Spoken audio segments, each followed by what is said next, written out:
Hello, my name is Paola Medina-Gonzalez, a recently graduated MA student in the History of Art from University College London. I would like to start by providing a small spoiler alert. While I think an almost 100-year-old movie does not require it, the 2018 video game Detroit Become Human might need it. I'll be discussing multiple endings, plots, and character developments that give away major points of the video game. Now that you have been warned, let's start. I would like to begin with the distinctions between androids and cyborgs. Throughout this presentation, the difference between these two kinds of robots will outline the characteristics necessary for my argument. An android is a purely mechanical being, usually controlled by a computer or some sort of human command or intervention. Androids are becoming more and more present in our current culture through the creation of machines like Sophia the robot and others. A cyborg, on the other hand, still lives within the realm of science fiction. Though people with mechanical appendages have been calling themselves cybernetic or cyborgs, they are still considered human. The cyborg, part man, part machine that I will be using in this presentation is to be a being separate from the human mammalian definition. A cyborg is to be understood as an independent race or sort of sentient being. Both robots retain our human-like characteristics, and in a way, they reflect our biological structures. The android is not new to the 21st century or even the 20th century. Automaton, or a mechanical device built to mimic human behavior, has long existed. Automata like that of Marie Antoinette and the mechanical monk were created to represent real-life people doing real-life things. The Antoinette automaton plays the dulcimer through the aid of a mechanism that works like a music box. The mechanical monk is theorized to be a Franciscan brother named Diego de Alcala. He moves around beating his chest, blessing those in his presence, and pacing in penitence. What differentiates these machines to, say, a marionette is their autonomous capabilities. These machines are like clocks, their gears moving independently of their human once activated. Their movements are not what we would call an artificial intelligence, but still they mimic humans to a proximity in which reflect our fascination, but also fear of their capabilities. These objects in motion trigger a built-in fear of the uncanny. Ernst Jast's 1909 essay, The Psychology of the Uncanny, and Sigmund Freud's 1919 essay, The Uncanny, describe this reaction as a fear of the familiar in which result in a cold sensation. The fear of robots, or robots living amongst us, has been a long-established sci-fi trope. Movies like Blade Runner and I, Robot have reflected our fear of being knocked off the food chain and replaced by a more intelligent life. Whether they look like humans or attain biological humanoid characteristics, we tend to be freaked out by their presence and instinctually fight for our survival. Their likeness reaches into an eeriness that makes it difficult to differentiate if this is a synthetic being or if they're one of our own. Thus, many of the protagonists in these films tend to reject the technology or react violently towards the androids or cyborgs. Curiously, these films also tend to question what makes humans human. The mechanical objects that endanger our survival in turn reflect our definitions of existence and biological programming. The humans in these films can fall in love with the robots or call the robotic companion a friend. They see themselves in these objects despite the artificiality of the object itself. To the protagonists and the audience alike, they transform from wiring and gears to beings and souls.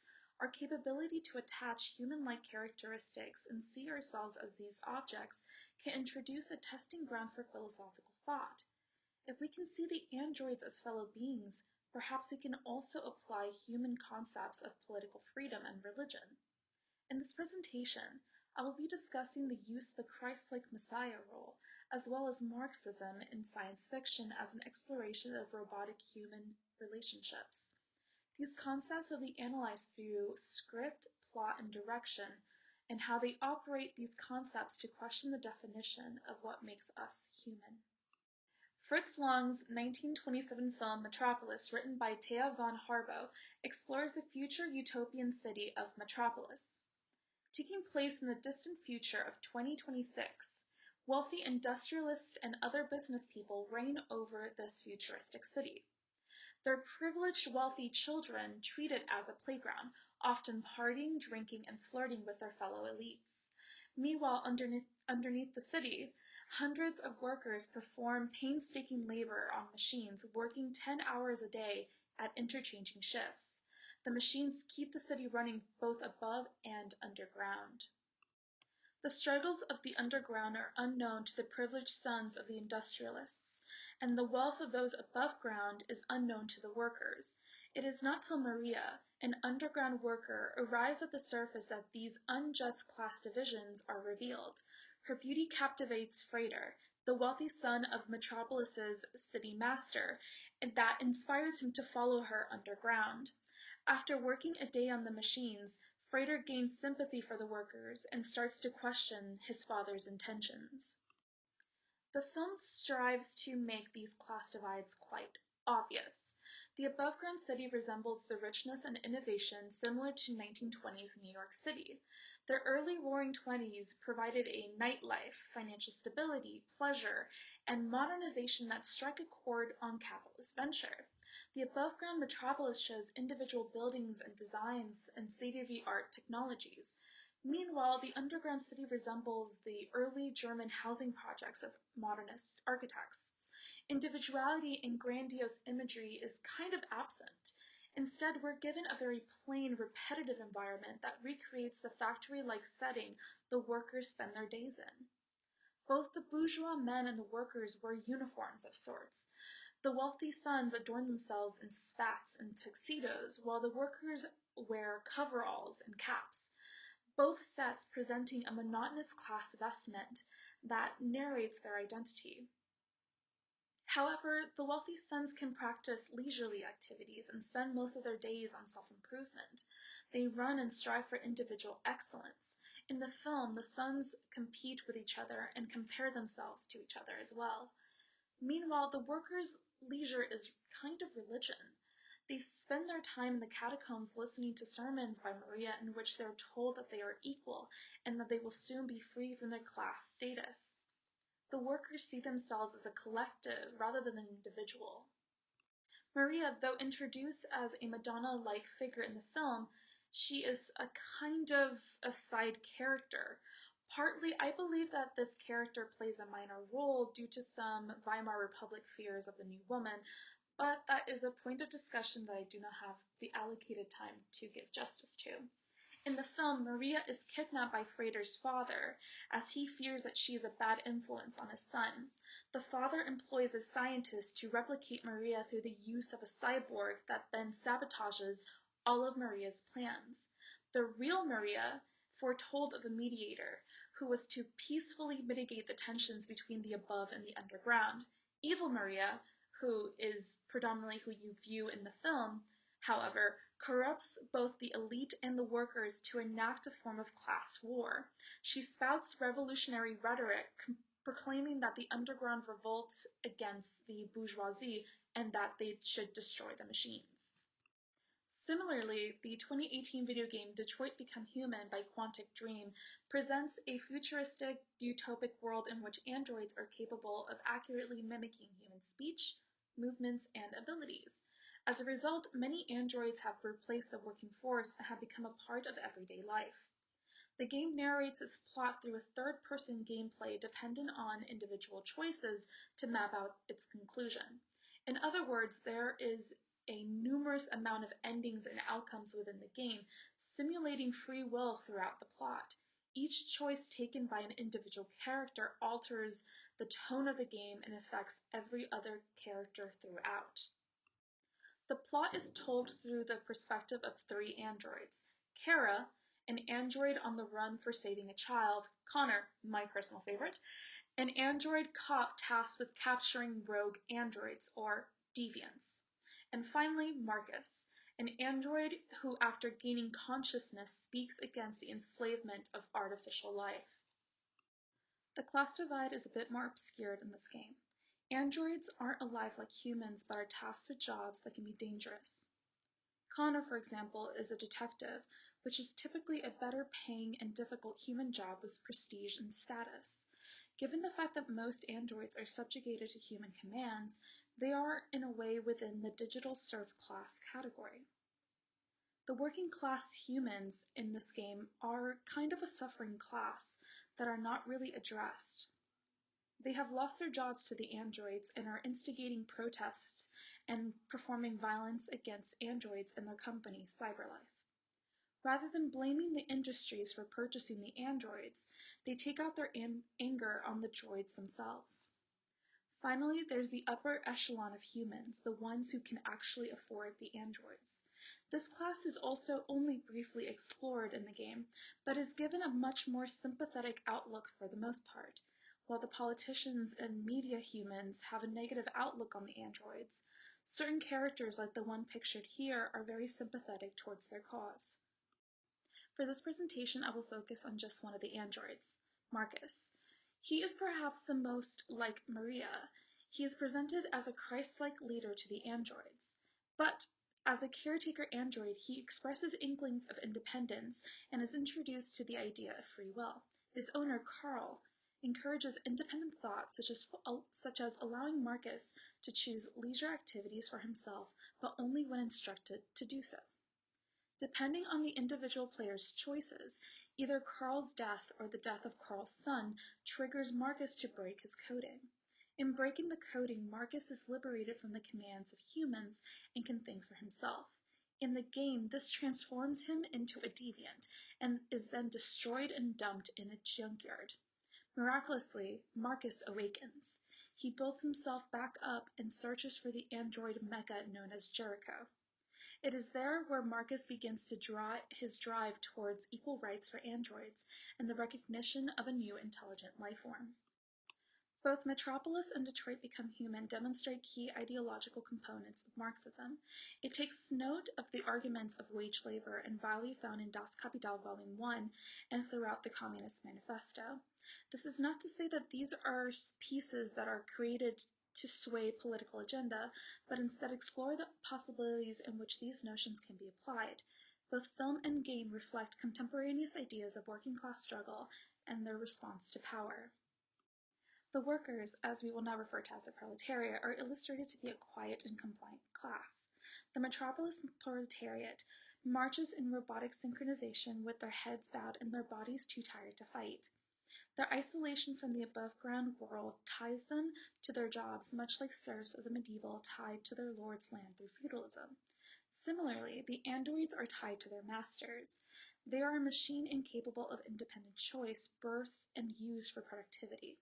Their incapability to feel tired allows for the exploitation of labor to the point of destruction. Both Das Kapital and the Communist Manifesto explore wage labor throughout the history of the Western world. Labor power, the production of goods and services, is a societal norm, but has now been enacted with different economies. Citing in the Chapter 6 of Das Kapital, Marx states that, quote, by labor power or capacity for labor is to be understood the aggregate of those mental and physical capabilities existing in a human being, which he exercises whenever he produces a use value of any description, end quote. In providing work, the proletariat is paid in wages, or in the case of the androids, through maintenance. Their production and work become a commodity in service to their masters.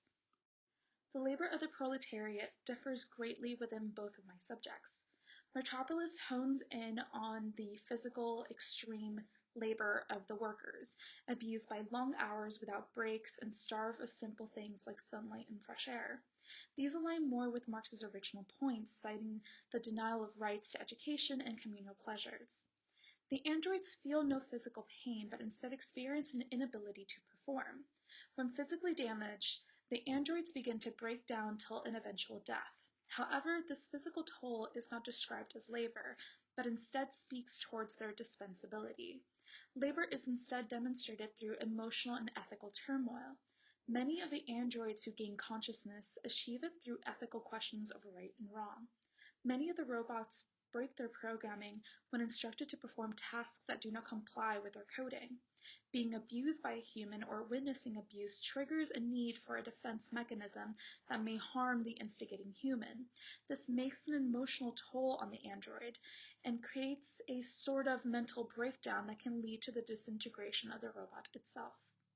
This is similar to the labor Marxist feminism describes as a byproduct of capitalist structure. These forms of labor do not have a value to the capitalist overseers, but come at a great toll to the proletariat. It is unmarked, unspecified labor that wears at the worker with little to no compensation, let alone praise. Feminism often cites this as a household or domestic labor built from traditional patriarchal family structures. This is similar to the androids, as they are not paid, thanked, or acknowledged for their work. It is instead expected labor from which capitalism benefits from. The denial to comply with the task or to bow their head to the ethical concern presents an emotional labor against their capitalist servitude. It is evident in the structuring of these subjects that Marxism was not its main proponent.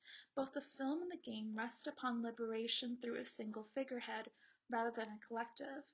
Revolution is demarked by a single leader, notably a male leader, that propels their movement forward.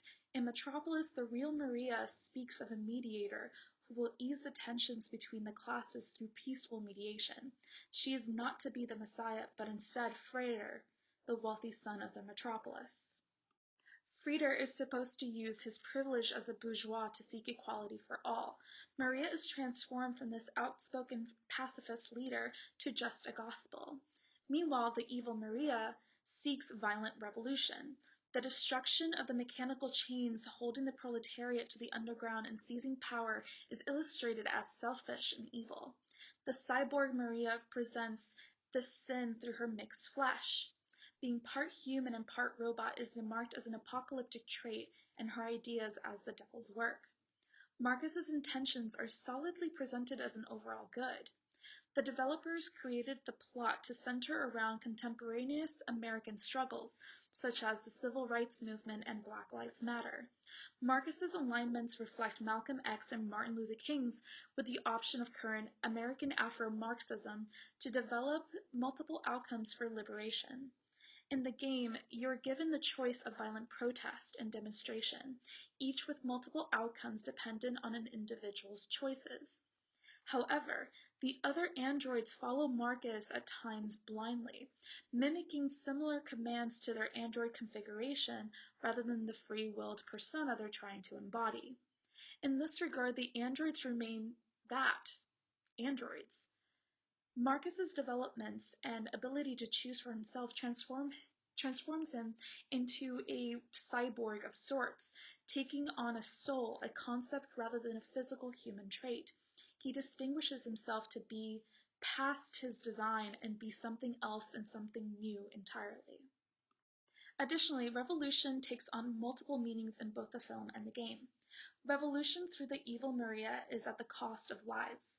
Perhaps inspired by the February Revolution, the film dedicates about 25 to 30 minutes of its 2.5-hour runtime to illustrate the dangers of revolution. In revolting, the adult proletariat unknowingly triggers a mechanism that inundates the underground. Children run for their lives, crying and desperately attempting to escape a watery death while their parents celebrate above in the factory. In the game, Markus's revolution can end in a multitude of ways, including his own death. In some outcomes, his death triggers permanent changes and acceptance of a new intelligent life. In others, his death changes nothing. The androids are destroyed and the humans continue on their ways. In some, he's alive and accomplishes nothing still, and in others, he does. It proves that revolution is complicated and liberation is not guaranteed. I think most importantly, both of these stories tackle advancing technologies while employing our questions of labor, liberty, and humanity. While my presentation only covered the surface of these subjects, they introduce complexity towards robotics, Marxism, and the labor messiah.